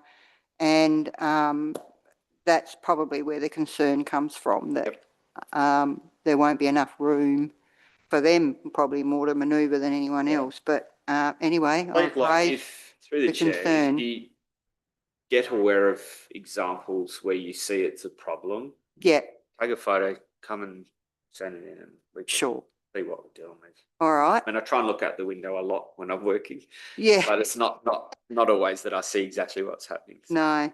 Unfortunately, through the chair, unfortunately, people look for negatives, whatever we do. Yeah. Yeah. Oh, I think it was more concern. It's a negative by all means, but I think it's concern as well in the fact that you won't get the car park utilised as well as it could be because, we can't park there or whatever. Quite often, and this is a little bit typical of when you formalise parking in an area, people all of a sudden feel a bit constrained Sure. because, you're maximising the capacity. I suspect it might just be an adjustment to Getting how used to people what's feel there. in that area. Yeah. But happy to, hear if there are Yeah. ongoing Yep. issues. I'll have one more One more, and then that's I'll leave you alone. On page 110, the stormwater pit in Webb Street, that looks to be right in someone's driveway. Did it have to go there? I mean, it's done now. They're not going to change it, but far out. Through the chair, that is where the pre-existing pit is, and there is a bore right there. Oh, of course there is. The pre-existing pit was constructed with railway sleepers Yep. Oh, really? as Oh, the really? mechanism, Old and school they then. had started falling in, and so we had to renew the pit course exactly you where did. it was. We Yeah. did it as unobtrusively as we could. But that was an extremely complex situation that we've been able to rectify in a fashion that's, ended up okay. So unfortunately that was out of our control, to shift it was impractical. To have it there, it's not ideal, but is it uncommon? Not really. You see that sort of thing happen from time to time. So Yeah. Well, it looks strong enough, so it shouldn't cause a problem. But anyway, thank you. I'm done. Thank you, Councillor Coleman. You had a question? Oh, just a further comment about the car park, if I may, Madam Chair. Absolutely. I think people probably haven't getting used to changes in direction, coming in one end and going out the other, and also the old previous one was never line marked, and there's a bit of more education, something different, and so until people, I suppose, will have a way to get to adjust it to it.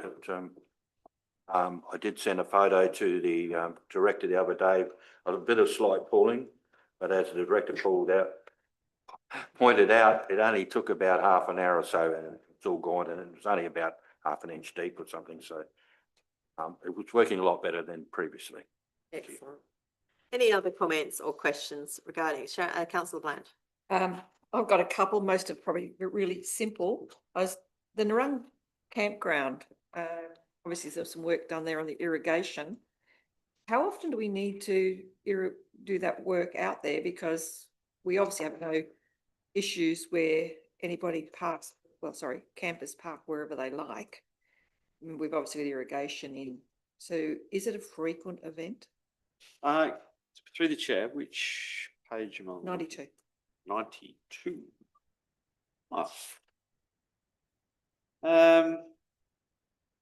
I'd need to take that on notice. I'm not aware of the specifics of what exactly was occurring there, but more broadly, our staff are out there quite often attending to various things. Yeah, I'm aware that they are. I was just wondering whether we just don't know about that there's a problem there and they've been fixing it.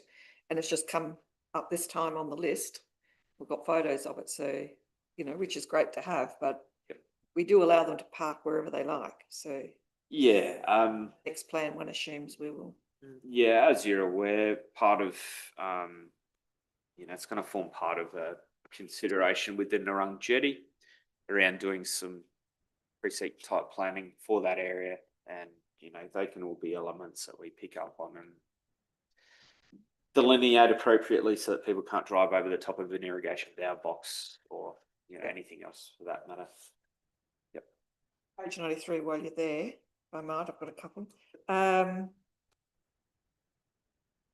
Sorry, 93, I just want to make a comment. It's good to see council working together with the Lions Club, the walkways, and they've done the work with Michael Vivian as well. What I hear has been super positive in the area. They seem to work well together to the work that they've achieved as a team. Very impressive. Council's archive building had a plumbing issue. I'm hoping that was all in-ground plumbing. I've not been in the archive. Building doesn't look all that substantial. Yeah. But I wonder where that comes up eventually. Through the the work. Yeah, through the chair, nothing, if I'm to assume, nothing internal to the building that might have compromised records. Okay. External to the building look largely sewer related issues. And the other one is, it's great to see Richards Terrace being done. What sort of comments have we received? Anything positive? It's been a long time coming. Very positive. Very positive comments. Okay. Been able to create a really good link all the way to the hub. And adjacent to the Caravan Park playground, connects a lot of things. So positive comments. Lovely. Good to know. Thank you. That's all for me. Okay, if there's no other comments or questions, can I have a mover and a seconder for that report? Moved by Councillor Maidment, seconded Councillor Qualman. I will put the motion. All those in favour? It's carried unanimously. Thank you. We move on now to questions with notice, and we have one from Councillor Qualman. Councillor Qualman, do you have anything further to add or any comments around the response? Thank you, Madam Chair. Yes, I do. It's a pity our CEO isn't come assessment manager. It's not present, but anyway, it's the beginning of some sort of answer back to how we're progressing down there, because I've just been getting a few comments from people. Wheels turn quite slowly on development as we've been planning, as we realised. And I would hope after the closed workshop coming up in July, we can give a more forward update from there. Is that right? Some information will go out after the closed workshop to the community where we're at, please. I'll go to the director. Through the chair, we'll have a good level of information that can bring to that workshop. We've received a high level cost estimate around all the elements to, provision some allotments there. All around power supply, water supply, stormwater considerations, CWMS, site works. We received some cost estimates around that only this week, still very raw to us, so we've got to digest it a bit, and that'll form part of a package of information we'll supply on that closed workshop. Good. Okay. Thank you. Thank you. We'll move on to questions without notice. Does anyone have any questions without notice? Councillor Bland. I do. I have two. I'll start with the archives building first, because it sits at the back of my mind for a long time about some of the comments over the years I've heard about accessing records and archives. And I'm just wondering, do we meet a requirement or a standards for an archive building with that building? And it's not something as a councillor, it is a question to move forward. I would like to know a little bit more about it, perhaps in a workshop, about what the requirements are for us to maintain that building. Do we meet them? And how do we move forward if we don't? And I'm just asking that because, and I also know how difficult it is when you're looking for something and you say, well, there is a record of that somewhere here. It's probably two different formats, but I would like to know. So just to clarify, is the question that's up at the moment how you want to word it? Sorry. So it says, you've asked about the archive shed and accessing records. Do we meet the standards or do we meet Building standards. Building standards. Do we meet building standards? So put building in front of the word standards and and that you're seeking more information regarding maintaining the building or how we maintain Maintaining building and records. building and records. I don't know what goes in there in terms of records. Yeah. I imagine we have two or three different about how that works from this office to there. What is it in there? Is it just history? Given that I know history sits in Tintinara, history sits in Menengi, and so how does one actually even know what's there? I imagine there's a system. Yeah. But as a council, I actually don't know. Yeah. So I still don't know. Yeah, well, I'd propose we take that on notice and Thank you. get some information and Fine. respond. And the other one, if I might, Madam Chair, is that in the past I've bought Coorong signage and to coin Councillor Arthur's comment, what on earth is the Coorong? We have a sign sitting on the Duke's Highway. We don't, sorry. The department has a sign sitting on Duke's Highway. Would be the most miserable Coorong sign I've ever seen. I've asked that we write and have that improved. The new Pangarinda sign is extremely nice, but we still don't manage to achieve the Coorong one, which is antiquated, tells me nothing, points me in no real direction. And we're saying that we are the Coorong Council and it's not even highlighted.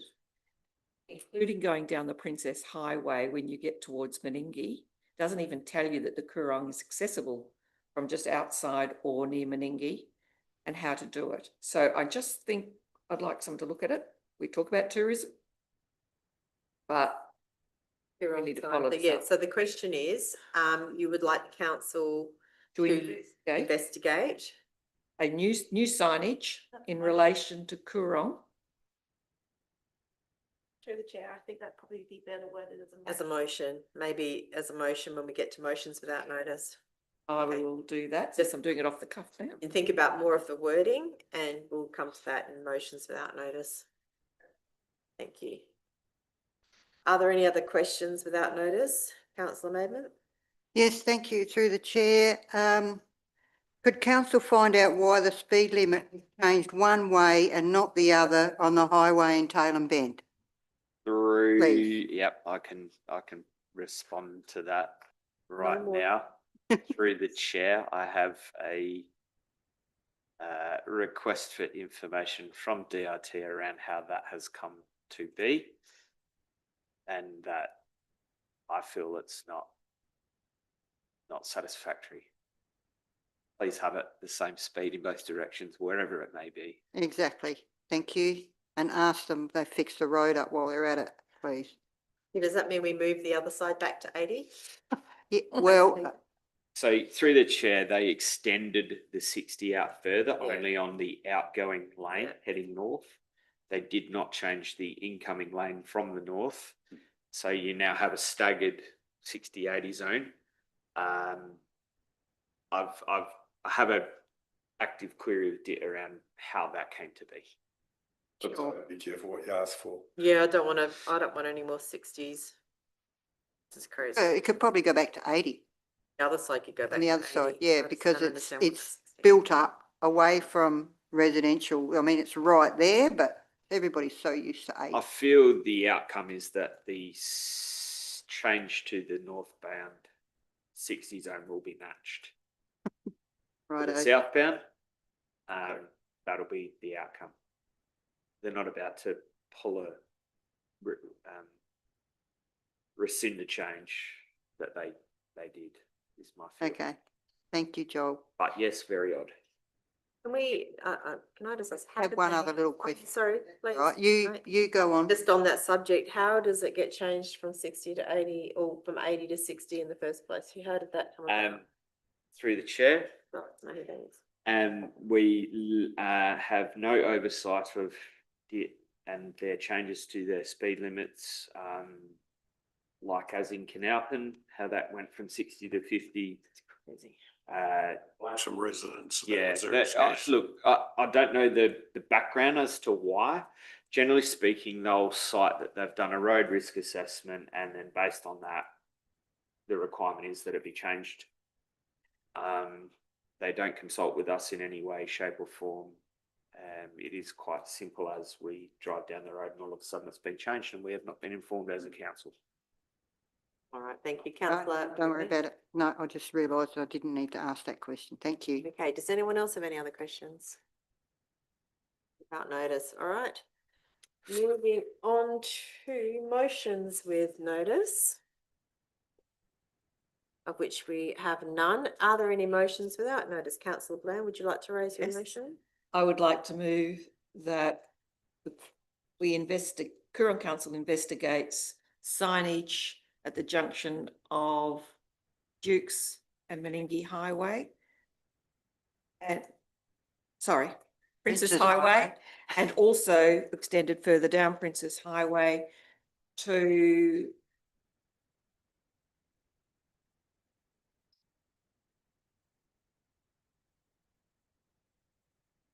adequately highlight the Coorong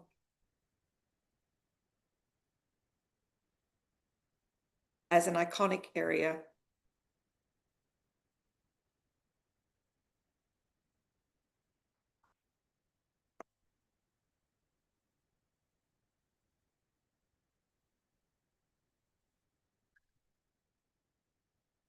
In our council.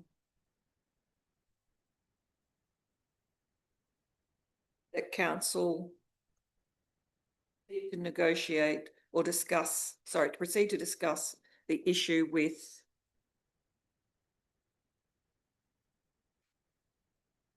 it. Not something about directions. Oh, signage and direction. I'm happy for anyone to. Through the chair, just to clarify, are we talking, so the location here in Tullamarine is current signage? It is currently at the junction there And of then the location at Meningie, would that be new signage or is there a current? location on the northern side of Meningie would be new signage.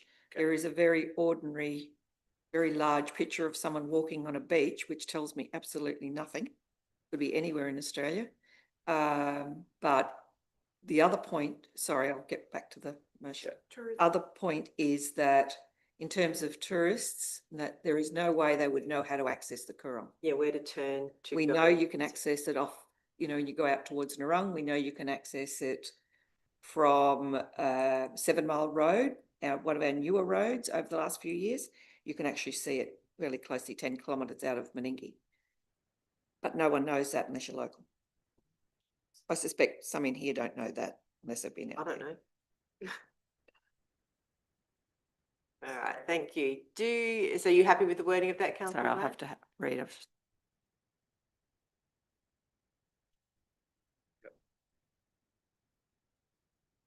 Sorry, I just wanted to be just specific about what we're. So you're discussing with DIT improved directional signage. Tourism and directional signage at Dukes Highway, Princess Highway Junction. Like this way to the Coorong Yeah.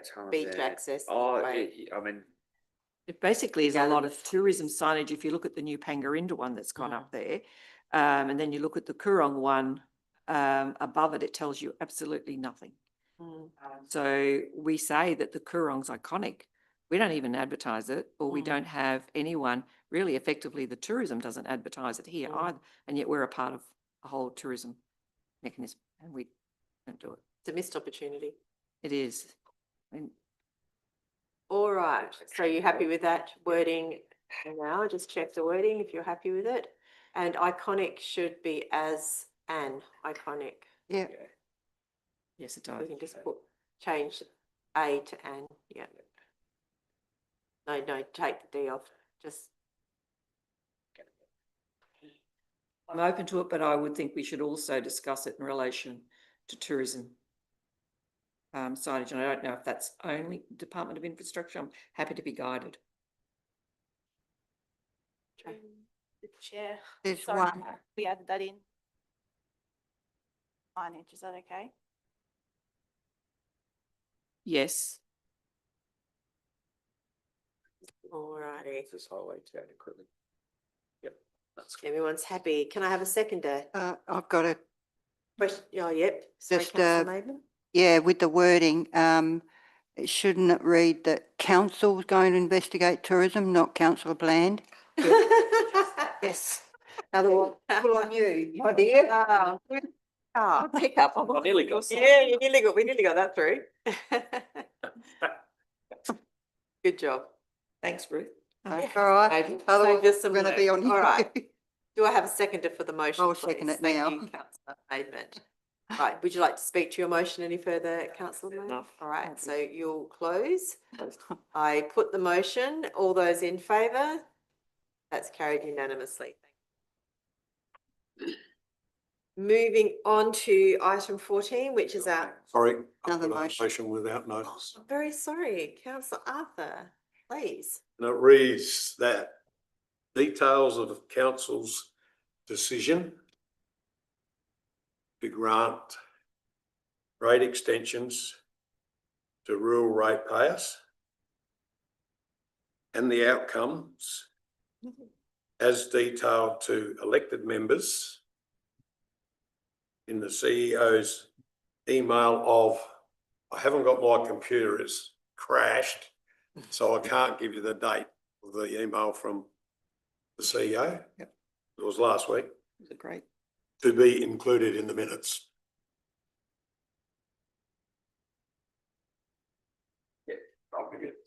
Yeah, so through the Yeah, chair, we did. this is around the drought rate deferral. And you just want a status of current outstanding.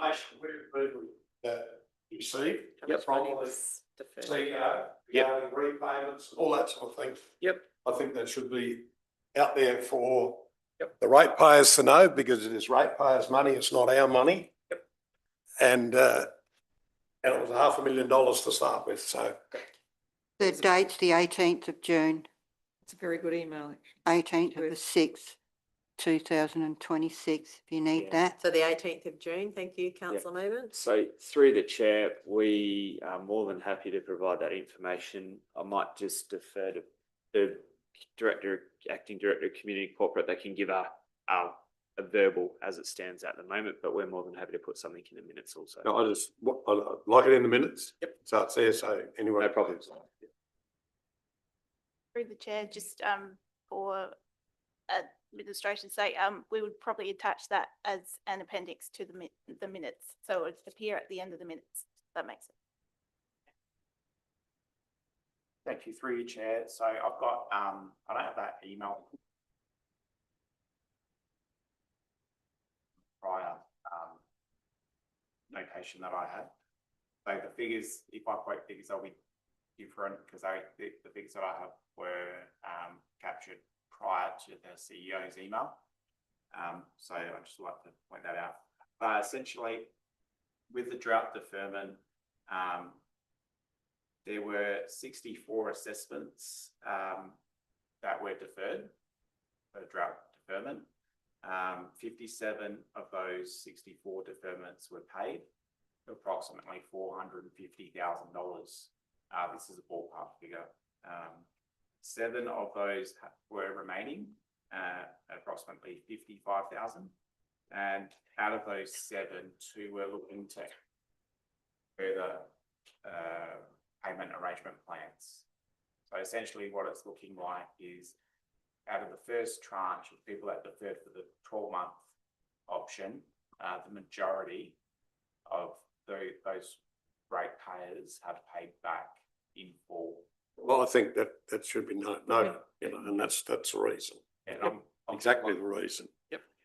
But to know, the figures that I have here would be slightly different because they were, this data that I have in front of me is captured slightly before the CEO's email. That will be slightly different. Therefore, do you want to amend your? I can go on the information that's provided by the CEO. So I believe that the CEO's notification to elected members is the detail that should go in the minutes. Or do you want it to be updated as of what the directors provided today? So it's more up to date with information rather than just that email. So should we maybe perhaps As an appendix, appendix to the appendix? if you want it. I think it would be useful to, The information that's probably in that email is sufficient. And, Yeah, no, we can. Yep. Councillor Coleman. Should we include somewhere there drought related? Yes, I think we Please. should call it, yeah, 100%. Any other, or actually, so we need to get a seconder for councillor Arthur's motion, which is, oh, councillor Maidment had her hand up first, sorry. Do you have anything further to add, councillor Arthur, in closing? guys, Thank you. I put the motion. All those in favour? That's carried unanimously, very hesitantly by councillor O'Hara there. Oh, we hadn't finished the words. Okay. We wanted the wording in there drought related. Yeah, because that's what it's all about. The decision to grant drought That's the related reason rate behind it. extensions. Yeah, that's a good spot. Thank you. All right. So we should have waited for that. Apologies. yep, that's If it. that's better. All Happy right. with that? Thank you. No worries. Are there any other motions without notice that anyone would like to bring? If not, we shall move on to the minute action list. Any questions from elected members regarding the minute action list?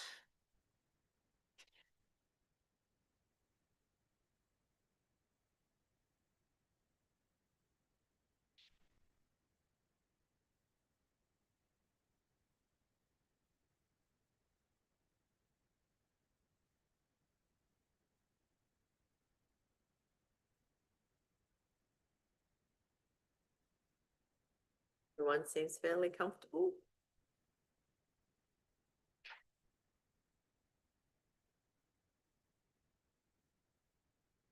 No, alrighty, we shall move on to confidential items. So for those watching the live stream, please be advised that the meeting is about to move into confidence and the live stream will stop. For those who wish to view the end of the meeting, the video will be available on YouTube after today's meeting. While we have a break, why don't we ask our observer how he feels about his day Hope we haven't put him off. in the meeting? We're wondering, Look like Harry.